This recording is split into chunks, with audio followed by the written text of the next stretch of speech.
Late at night, once the festivities are done, the dead come back to life. Sitting alone, staring into the darkness outside my bedroom window, the dead come and visit for a moment, one by one. My grandfather has been a visitor since he passed away when I was 5. He's always standing in the old garden, holding his pipe in his right hand, the smoke curling under his bamboo-handled umbrella. Wearing a charcoal kimono with a towel draped across his arm, he smiles while he waits for me to finish playing with the frogs gathering on the azure hydrangea bush in the rain. I see him sleeping in his room just a few weeks before his death. My grandmother softly wakes him for his afternoon tea, while I scribble on a sketchbook on the floor. As they settle down, smile, and sip tea together, I crawl on her lap to show her my latest masterpiece. I feel her hand on my head as she laughs in delight at my artwork, and he smiles and pats my shoulder. This year, a new ghost will join the procession, my grandmother. I see her singing softly, arranging crimson spider lilies in front of the Buddha inside the temple, turning around every now and then to ask me what I think of the arrangement. I smile, and I tell her it's beautiful each time she fiddles with each stalk, stepping back to take a look, knit her brows, her delicate voice pausing as she evaluates her work. I see myself walking with my grandmother hand in hand, singing together. We giggle as we walk from house to house to my grandmother's appointments to recite sutras at the villagers' homes. Rain, snow, sunshine, sunset, and changing foliage pass in the background, the songs changing to match.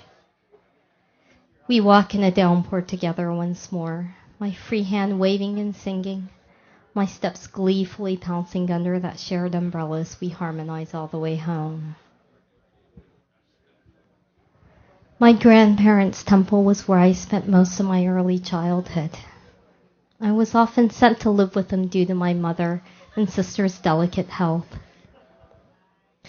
Every arrival at the temple would be greeted by my grandmother in her cotton dove-gray kimono, rushing forward to greet me at the gate with an exuberant hug. Holding my hand, she excitedly called, "She's here," out to my grandpa, my aunt, uncles, and my cousin as we walked towards the house.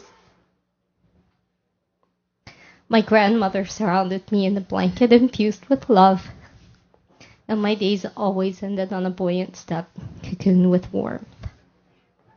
The shards that life hurled along the way disappeared altogether at my grandmother's smile.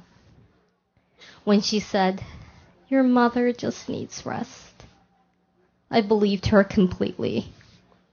And when she combed my hair and said every night, "My home is also yours," I hugged her neck and felt like the luckiest girl in the world to have 2 homes, not just one. Her death for me was visiting the grave of my childhood for the first time, staring at the worn tombstone covered in a chaos of overgrown foliage, rambling from years of neglect, and knowing with absolute certainty that this chapter of my life closed without my conscious acknowledgement.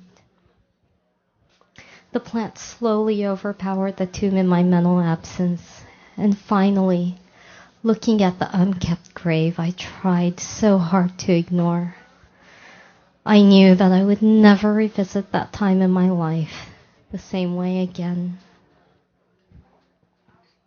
While she was alive, despite the fact that I had not been a child in quite some time, I felt safe and comforted knowing that I would see her again. That feeling of comfort and protection that was tangible and accessible in my reality. Her death has been the acknowledgement that the protective, loving web she created has disappeared forever. She is now a pile of white bones and gray ashes inside a urn in a temple, and the web she spun is now in disarray like a cobweb inside an empty house. Last time I saw her, she smiled, stroked my face, and told me, 本当に綺麗になったね. You've grown so lovely. Before she drifted off to sleep. I hope my heart is good company as she makes the trip to join my grandfather in the great unknown. Ikoi Hiro.